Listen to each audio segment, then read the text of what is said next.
Hi, and welcome to this next video. This is the first video in the 7 skill sets that you need to have to become a network marketing professional. And this first one here is finding prospects. Again here, if you look at the honeycomb model, which is our blueprint model, this is all about giving you more knowledge and therefore part of the education element.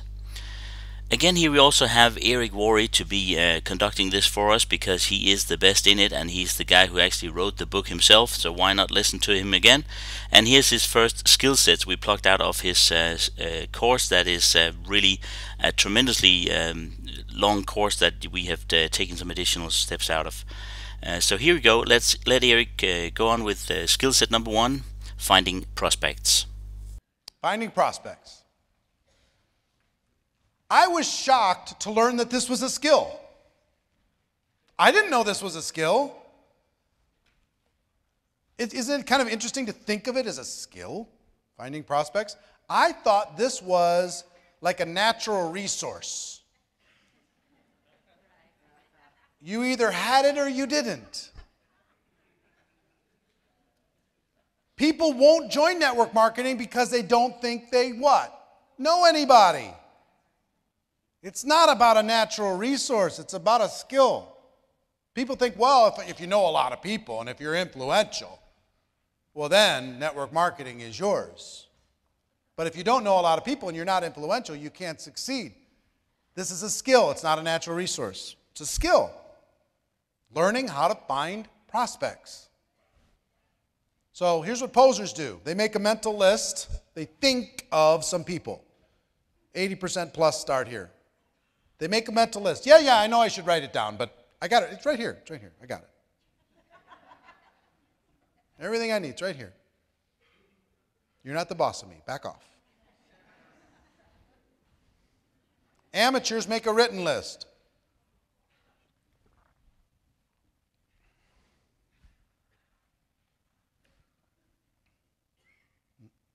Amateurs make a written list and they immediately start to drain the list.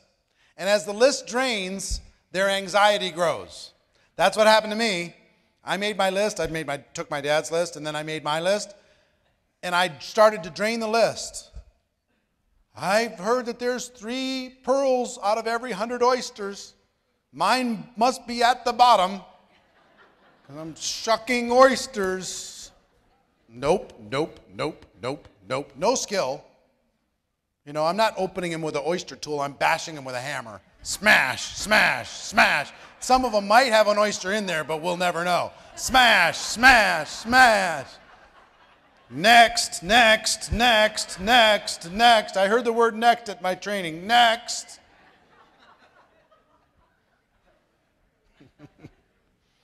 Smashing in every direction. Hulk smash. That's what amateurs do. They go through the list and their anxiety goes, I'm going to run out. And when I run out, I'm done. It's over for me. Guess I just didn't know enough people. 7 billion on the planet, but guess I just didn't know enough. It never dawned on me that this was a skill until probably 3 years in. It never dawned on me that here's what professionals do. They create what I call an active candidate list. It's not a list that they build and they start to drain. And a lot of people have big problems with network marketing because of warm market. Oh, I don't want to talk to my friends. I don't want to talk to my family. Code word, I've done this before and they're not going to accept me. Right? Warm market is not where we end up, it's where we start. We start, we practice with them, and we got some friendly faces, and we have something we believe in, a product or service or opportunity we believe in, we share it with them. If we do it professionally, we're going to get one result. If we do it as amateurs, we're going to get another result. Almost everybody does it as posers, not even amateurs, with no skill, and they don't get that good a result. And once they run out of warm market, they're done, it's over. Professionals create an active candidate list. So here's some steps to going pro. Number 1, make a comprehensive list. Everybody goes on your list. Every single person goes on your list.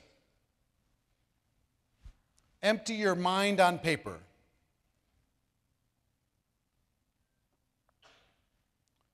They go find every list they can possibly find. Old wedding lists and party lists and Christmas card lists and everywhere they can find, and they add them to the list. All organizations that they've ever been a part of, they think about those people and they add them to the list. This list becomes a big list. People used to have the excuse to say, I don't know anybody, and then you go look at Facebook and they have 800 friends. Stop it. You know, it's so fun to be able to bust that illusion. Pull every single contact out of your cell phone and add it to the list. Back in the day, if somebody created a list of 200 people, that was a big deal. Now every one of your kids has a list of 200 on their cell phone. Go into your email, pull all the people that you know in your email, add them to your list. Then go to social media, and don't be a poser or an amateur, but add the people that you actually have some interaction with to your list. People you'd say, they're a friend. They're not just somebody that I don't know because I really, really wanted to max out my friend list at 5,000, so I started adding everybody. So, social media, add those people to your list. Do not prospect them there. Just don't do it. We'll talk about how we invite people in the next step. But add them to your list. Next, after you've made your comprehensive list, this is just step one. If this was taught in a college course and you were going to be graded by how many people you had on your list and you really needed the grade, how many people could you have on your list? I mean, come on. We play these little funny mental games. If I gave you $1,000 for every person you put on the list, how many people you could put on the list? I mean, all this stuff just to get you to do what you should do because you're acting like you're in 6th grade and not in the real world. I mean, come on. Is it okay if I'm honest this weekend? Is that all right? All right, good. Next step. Oops, I went backwards again. Doggone it. Sorry.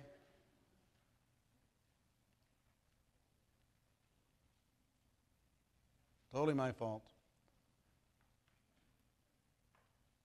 Next step. The second degree of separation. This is a trick I learned a long time ago. Have you heard about the 6 degrees of separation? That basically you're 6 relationships away from everybody in the world. You know somebody who knows somebody who knows somebody who knows somebody who knows somebody who knows somebody who knows any other person. I don't know if that's actually true. It probably is. I don't know. I don't even know if there's any way to prove it. But here's what I do know. The second degree of separation is true. If you make your list, and now you've got your completed list, and here's the discipline. Look at that list, and if Mike's on the list, say, okay, who does Mike know? And if you can name anybody that Mike knows, that means you know them.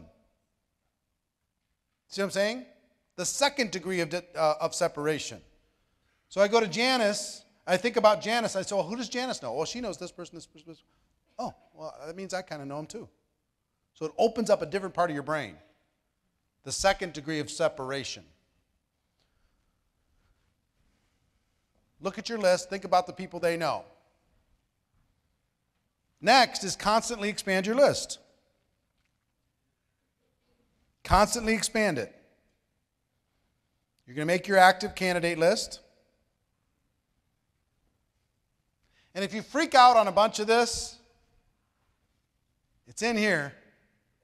You're getting writer's cramp. It's all right here. You find a chapter on this whole thing. Okay? So Gina's in the front row with a highlighter. She's going, okay, highlight. That's a little easier. Okay? But if you want to take your notes, I want you to take notes based upon, I want you to train it. Okay? But it's in there anyway. What the professionals do is they develop the discipline of adding 2 people every day. At least 2 people to their list every day. 2 people a day. 2 a day, 2 a day, 2 a day. And you're already meeting people that could go on your list.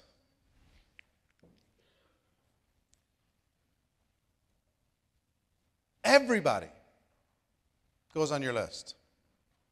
One of the greatest disciplines, Harvey McKay, the author of Swim with the Sharks Without Being Eaten Alive, he's a good friend of mine. I've done a couple interviews with Harvey. He's the most network guy I know. He's unbelievable. I'm going to give you a couple secrets of his networking style. One is his dad sat him down at age 19 and said, Harvey, today from now until the day you die, every person you meet, you're going to get their contact information. You're going to make a little note about them, and you're going to find a creative way to stay in touch. Every person you meet, forever. Today his list is about, and these are just organic lists, not Facebook friends, 14,000 people he has contact information from. 14,000.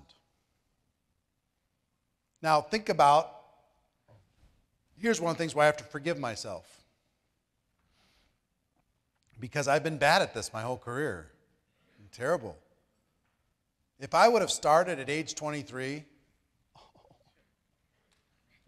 with how many hundreds of thousands of people I've met, people who've moved on, their company blew up, different something happened, but if I would have stayed in touch, the opportunities would be, I'd be earning millions a month.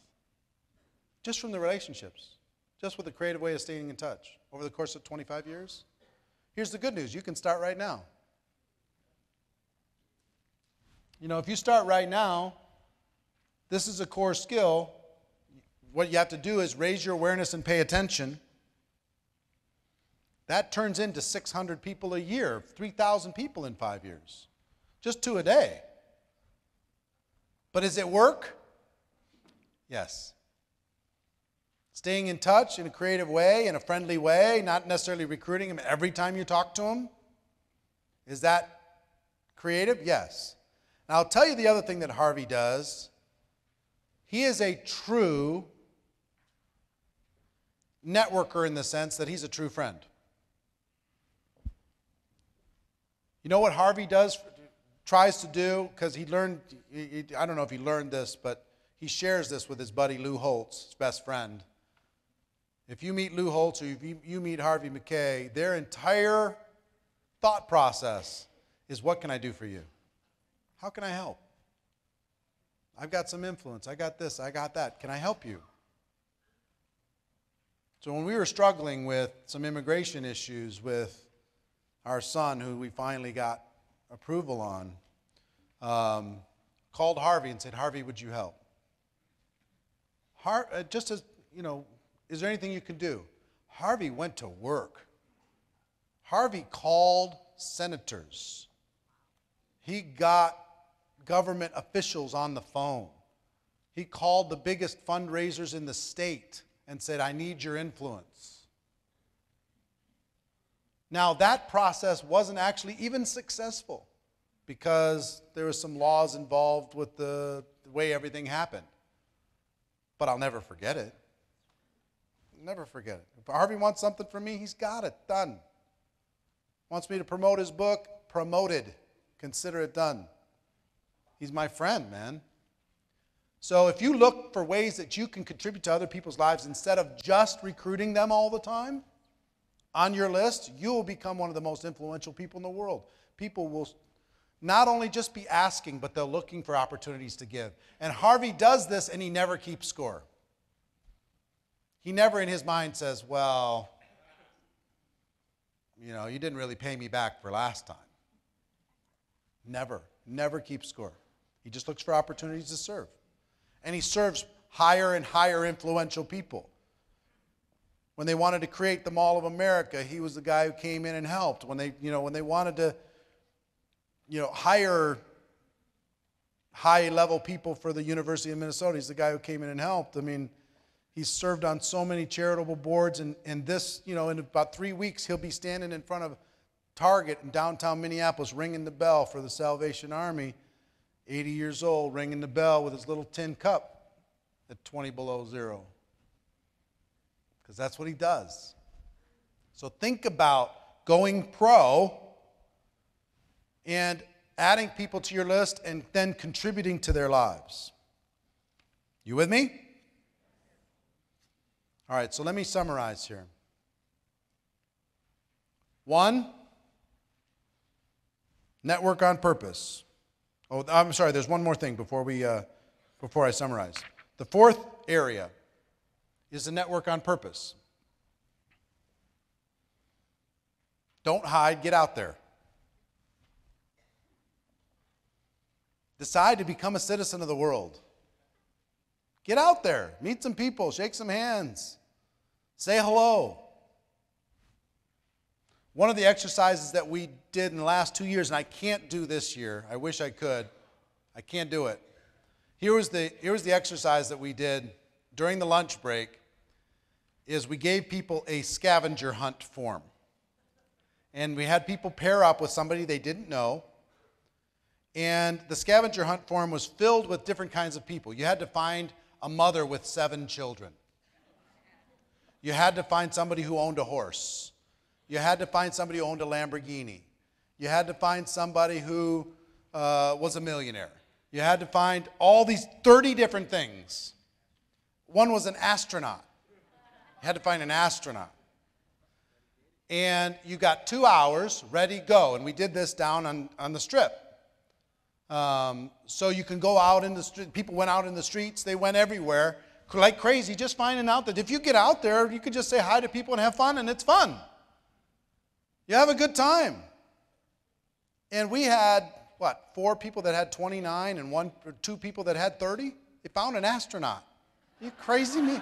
It's like, what the heck? In 2 hours, could you create a game and go meet 200 people in 2 hours like they did?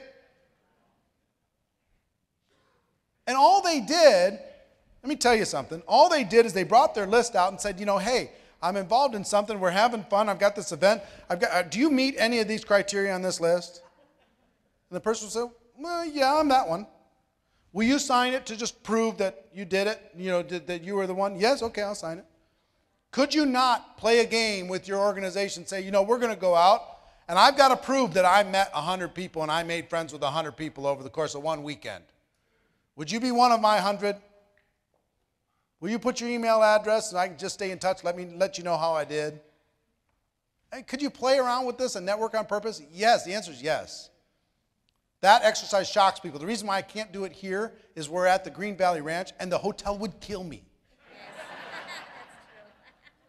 Down there, people could get out of the hotel.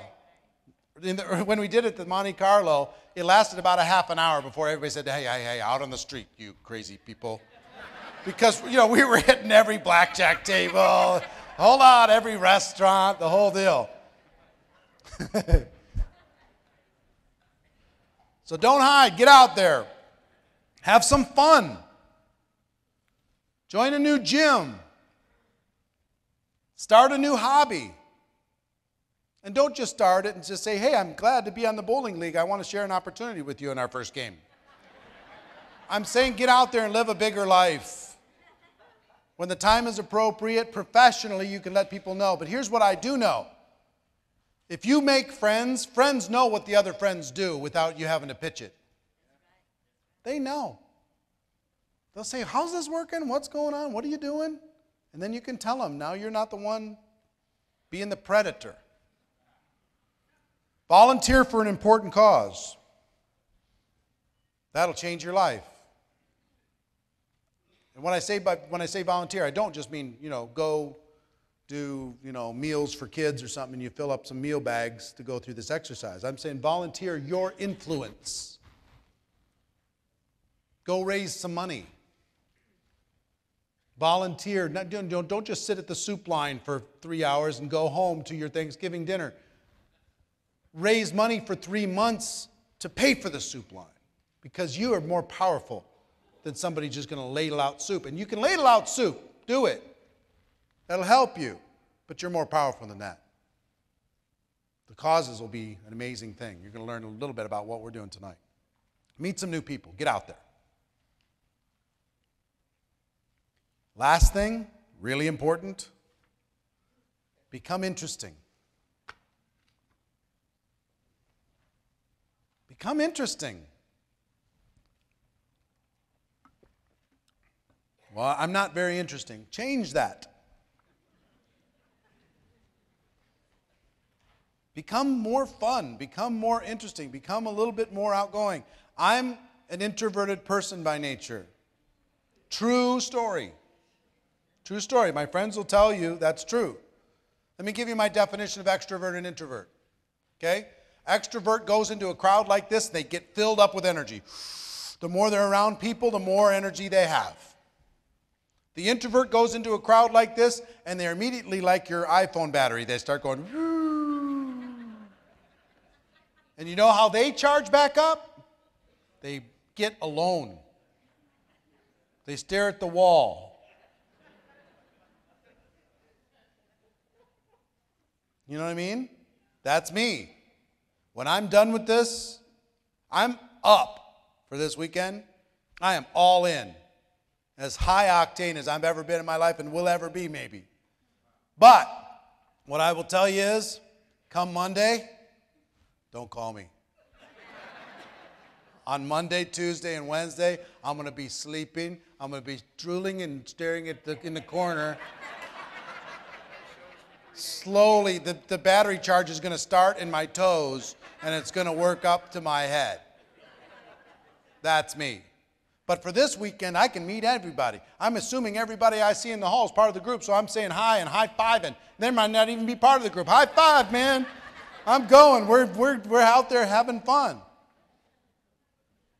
Get out there. Be interesting. Be fun. Be that life of the party. Even if you're going to be tired afterwards. Right? Even if you're going to be tired. Like last night at the VIP dinner, I was tired.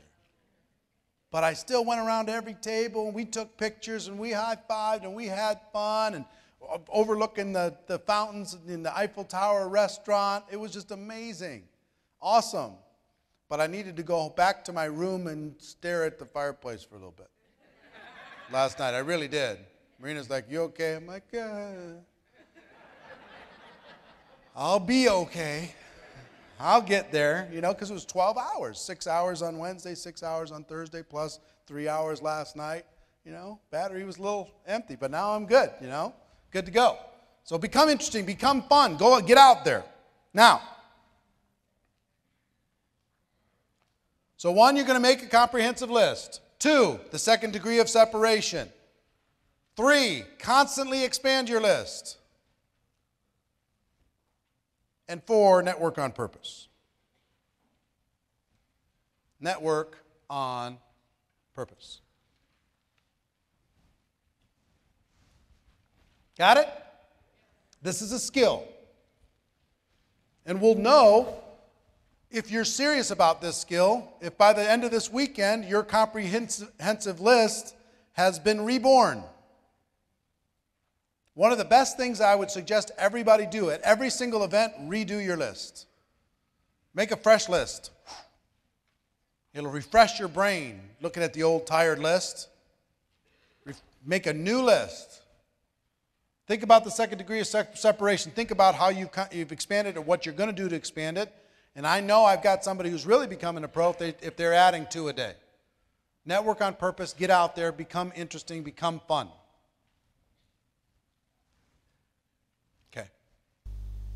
That was actually the first set of the 7 skill sets that you need to do to become a network marketing professional. And you can now take this video off, which was GoPro video number 1, skill set number 1, and get ready to go on to the next one, which is the second video, inviting prospects. You can find them all on Networkers GoPro as usual under the training video sessions. Okay, talk to you soon.